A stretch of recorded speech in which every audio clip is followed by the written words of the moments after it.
The question isn't why is Nissan still selling a pickup truck that dates back to 2005, but whether its long overdue replacement will be built on the global Navara platform, which also underpins the newly revealed Mercedes-Benz X-Class. Yep, we're talking about the Nissan Frontier, the mid-size truck that refuses to die. According to Car and Driver, however, that'll change within a couple of years as a replacement has just been announced and is slated to be built at Nissan's production facility in Canton, Mississippi. That said, Nissan still hasn't divulged whether or not the next Frontier will be built on the same platform as the Navara. Remember, the Navara also underpins the newly revealed Mercedes-Benz X-Class, which also won't be sold in the US. As for what the US will eventually receive, there's still a possibility Nissan will instead update the existing Frontier platform instead. Tack on a completely redesigned body, interior and new engines, and you're looking at a heavy refresh. This option would make sense for a number of reasons, mainly that it'll save time and money and, also, the existing platform has proven itself time and again. It may be old, but it ain't broken. It's the design inside and out, and engines that need to be replaced. Whatever is ultimately decided will need to be done right because as GM has proven with its Chevy Colorado and GMC Canyon, the mid-size truck segment in the US is making a big comeback. Ford's upcoming Reborn Ranger is further proof. A mid-size pickup truck war amongst these automakers will only benefit anxious buyers. The all-new Subaru XV has been spotted in Malaysia again, this time in the heart of Kuala Lumpur, near Sengawang Plaza, mypaulton.org reader Nicholas Nye. Our previous sighting of the second-generation SUV was earlier in August, where a white unit was spotted in Sagambut, close to Tanchong's Sagambut plant. The current XV is manufactured there. The orange vehicle seen here is wearing a 2.0 IP badge at the rear, and is possibly the range-topping variant when it finally makes its launch debut, the other variant being the 2.0i following the current model. A price list for the variant surfaced not too long ago, revealing the retail price, room 1444948 on the road without insurance. The new XV, like the current one, should arrive as a locally assembled model. In March 2016, Glenn Tan, executive director of Tanchong International, revealed the company's Sagambut plant will be able to produce Subaru models that ride on the Subaru global platform, which include this new XV. Under the hood, expect an updated FB20 2.0-liter boxer 4-cylinder petrol engine with direct injection. On Taiwan spec XVs, the power plant serves up 154 horsepower and 196 Nm, and the engine is paired with an improved Lean-Artronic CVT in Subaru's well-known symmetrical AWD system. As far as equipment goes, the 2.0 IP comes with LED headlights, which is an upgrade from the halogen reflector units, likely retained for the 2.0i, fitted to both variants of its predecessor. There's also roof rails, a rear spoiler, silver-painted door handles, a reverse camera and a shark fin antenna.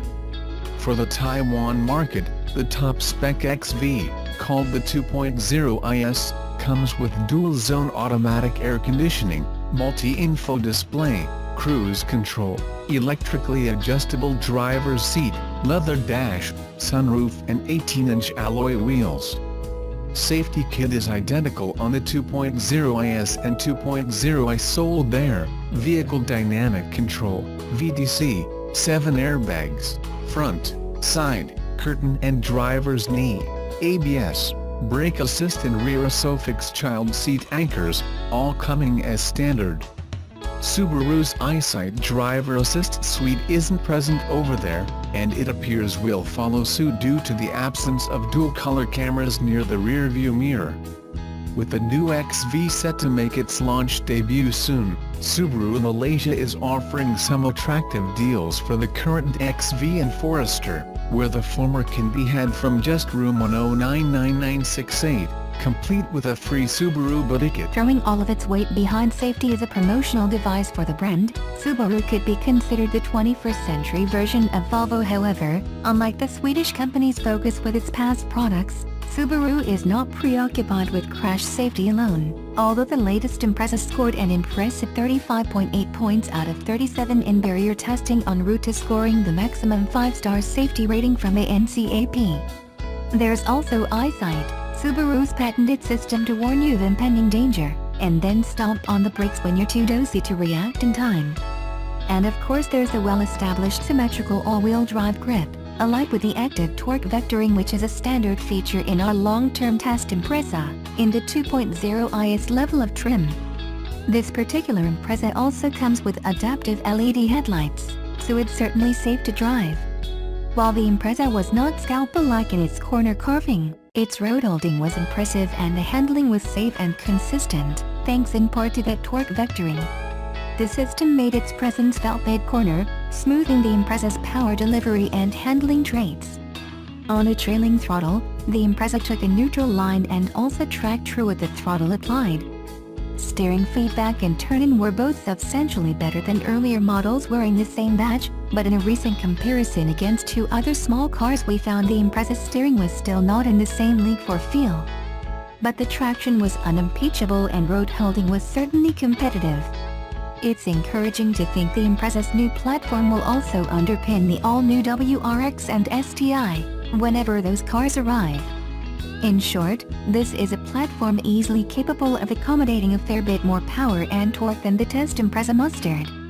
On the subject of output, the Impreza's horizontally opposed engine's power and torque provided linear performance, with a slight surge noticeable from 3,000 RPMs. Unfortunately, linear though the performance was, acceleration was not especially brisk. Performance was further dampened by the CVT automatic, which whined a lot when the drivetrain was working hard. All of which would be fine if reduced fuel consumption offset that performance deficit, but over several days of around town running it was hovering around 10.0 L/100 kilometers. Yet previous findings suggest CVT-equipped vehicles should excel in urban environs.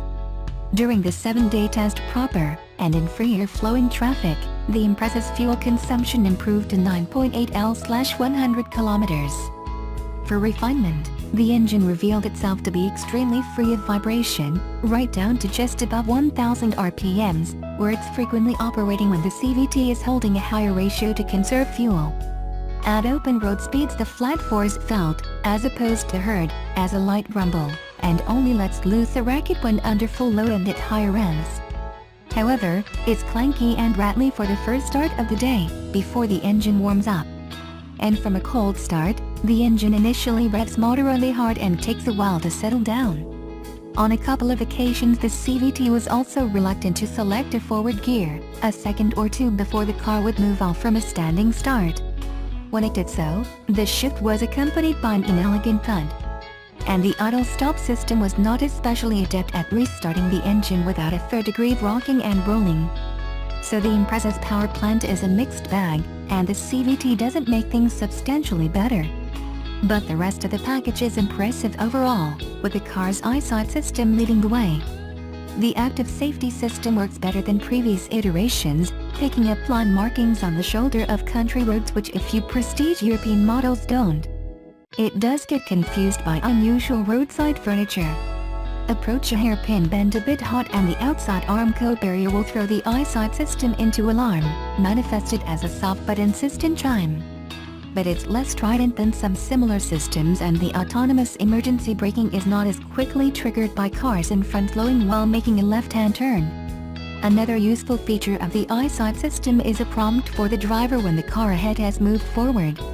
One unusual intersection where trams turned flummoxed the eyesight system and it actually alerted me that the car in front had moved forward, after the traffic light had already changed to red.